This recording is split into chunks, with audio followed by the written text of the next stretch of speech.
Hi guys! Welcome back to my YouTube channel. Sana po ay okay kayo and thank you so much for passing by, and today is already a Friday morning, October 16. It was a rainy Thursday night. From yesterday it was raining here in Maldives, and I saw in the news that in the Philippines it's also raining, so keep safe everyone.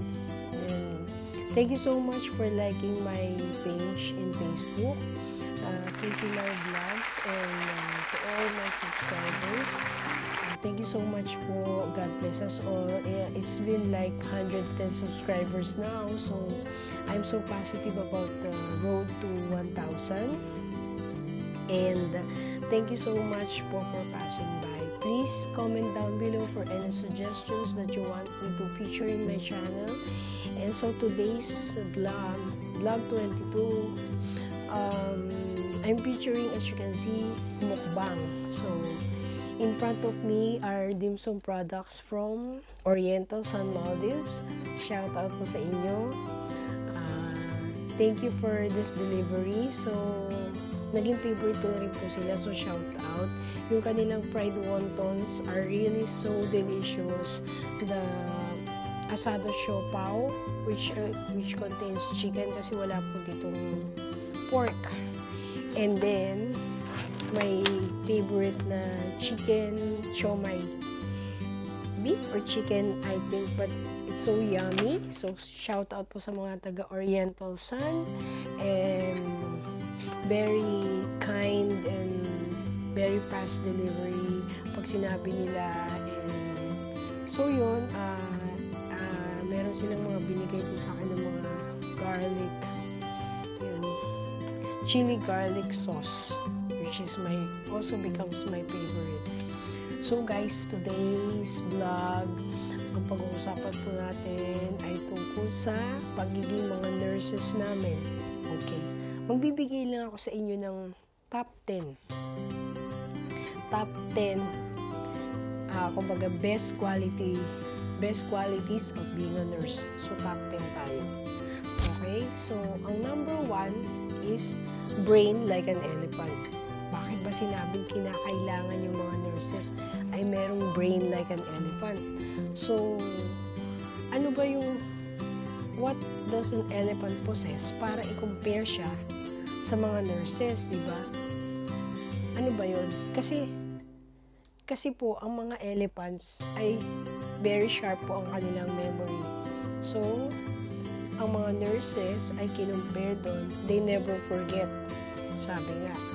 So, if a person has a memory like an elephant, he or she has a very good memory. So, I would say that I'm not that intelligent, but we are required to have a good memory. Why? Among nurses, I would say na yung mga kapwa ko nurse, maintindihan nila, makaka-relate sila dito dahil kinakailangan po ng memoryang matalas because of a lot of memorization during your course. Yan, mga gamot, brand, generic, kailangan i-memorize, anatomy and physiology, and yung mga procedure, yung mga dosages, drug calculation. Marami po kasi kaming requirement na gano'n sa aming profession. So, sinasabing kinakailangan na brain like an elephant, tapos you have a bladder control na talaga namang if in case if you're an OR nurse and you're doing a procedure for 10 hours, so you have to learn how to hold your bladder because you cannot get out of the theater to pee. Okay? So, number 2 po ay resilient. Bakit ba sinabing dapat merong trait or quality of being resilient sa aming mga nurses? Ano ba po ang meaning ng resilient? So, i-define ko siya sa inyo. Adjective, able to withstand or recover quickly from difficult conditions. So, when we care for patient, we are also affected whatever their condition. So, as nurses, we must possess that trait to be able to recover. So, normal lang po dahil kami po ay tao lang, may mga pinagdadaanin din po, yung mga level of anxiety, tumataas din po yun. May mga situations like during this pandemic, we've gone through a depressing state also. So, as nurses, we must be resilient. That is number 2. Number 3 po, so minention ko dito, ang kinakailangan meron po tayong high immunity level. Why? Because we are exposed to infection. We are high risk. So during this time again, itong pandemic natin, no, mga nurses po talaga yung frontliners, tayo po yung nakaharap sa COVID patient, tayo po yung humahawak. So we must protect ourselves. Kinakailangan palakasin ng ating resistensya. How is that? So by eating nutritious foods, drinking a lot of water, fruits and vegetables, kinakailangan po yun. So ito kagaya ng kinakain ko pero hindi ko po kakainin ng as is. I have friends to eat with me, kaya lang po na-share ko na lang sa inyo itong aking mukbang. Diba? So kailangan daw po ng mataas na immunity level among nurses. Number 4, we nurses must be highly motivated. So, how do we define highly motivated? Or a motivated person not only works hard, so, di ba? But is also proactive. So, dapat proactive tayo, which means that they look for things that need to be done without being asked. So, meron tayong initiative din na kumilos, gumalaw. If we're new in the area, we must have that initiative to ask questions. Kasi napaka-broad po nung learning of being a nurse. Napaka-broad po niya, napaka-dami pong study na ginagawa. Sabi nga nila, nursing is an art and at the same time is a science. Because because there are subjects that we need to, para ma-explain ko mabuti sa inyo, na kung bakit nursing is an art, at the same time, is a science. So, sabi dito, is widely considered an art and a science, wherein caring forms the theoretical framework of nursing. Nursing and caring are grounded in a relational understanding. So, magkakonekta po siya. Diba? Unity and connection between professional nurse and the patient. So, task-oriented approaches challenges nurses in keeping care in nursing. So, napakalaki, no? Napakadaming kailangan aralin pagka nursing ang kinuha mo.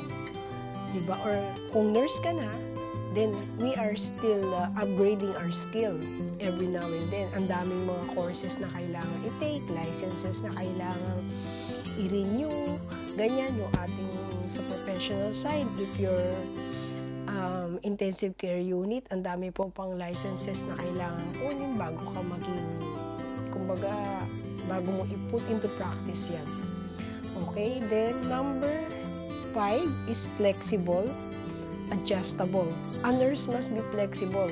So, hindi lang to yung area mo, when you will be rotated to other areas, kailangan alam mo din kung paano ka mag-work doon. Kasi yun talaga yung nire-require sa atin. Maging flexible tayo. So, we must also learn. Like, if you're a ward nurse and you will be pulled out in other areas, you will try to learn also what is in that area na hindi mo naman specialization, but then they needed your services there, or they need you to cover that area. Yun po yun. Number 6, patience. Dapat number 1 to, pero nilagay ko siya sa number 6. Kasi hindi lahat ng nurses have practiced already their profession. Others have rerouted or napunta po sa ibang field of work. So, hindi lahat kinakaya yung patients na nire-require sa isang nurse. But overall, siguro yung traits na kaya tayo kumuha ng nursing is because we are patients. No, kailangan natin ng pasensya sa mga pasyente, pasensya sa mga relatives, sa mga colleagues natin, sa ating working environment, yan sa mga allied health colleagues na hindi lang yun, yung mga doctors, kasali na dyan, kailangan may pasensya tayo. Yan siguro yung pasensya yun, guys, 99.9% yung kinakailangan meron tayo. Number 7, a nurse requires or must possess efficiency.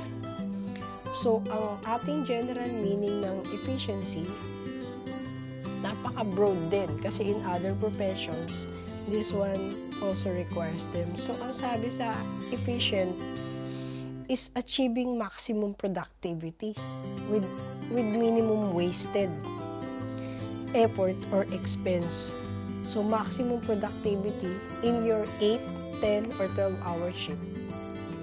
What are the things have you achieved or accomplished? And then, pumapasok po dun guys yung ating magaling sa time management ng mga nurses. Kasi, if not, you have to document. You have to give the medication. So, may frequency yung medication. Di ba may oras yun? If you're in the day shift, in the evening, or if you are in the graveyard shift, kinakailangan yung time management. Ayan. So, efficiency traits is pumapasok doon. So, next tayo ay number 8, hardworking. Hardworking. A nurse requires to be a hard worker. Most individuals, even not nurses, can have this kind of traits of being hardworking. So kaya lang po, one of the best tayo kasi we care for patient, for the sick. Sabi nga nila, ang nursing is from birth to death. So from B to D. Tayo yung kasama ng pasyente, nanganak si mother, tapos yung mother ni mother namatay, tayo pa rin yung nagbibigay ng postmortem care, di ba? Yung delivery care, from delivery care up to postmortem care, tayo yung nandun. So yun yung meaning ng pagiging hard worker natin. And number 9, a nurse must possess critical thinking. Critical thinking abilities or critical thinking trait.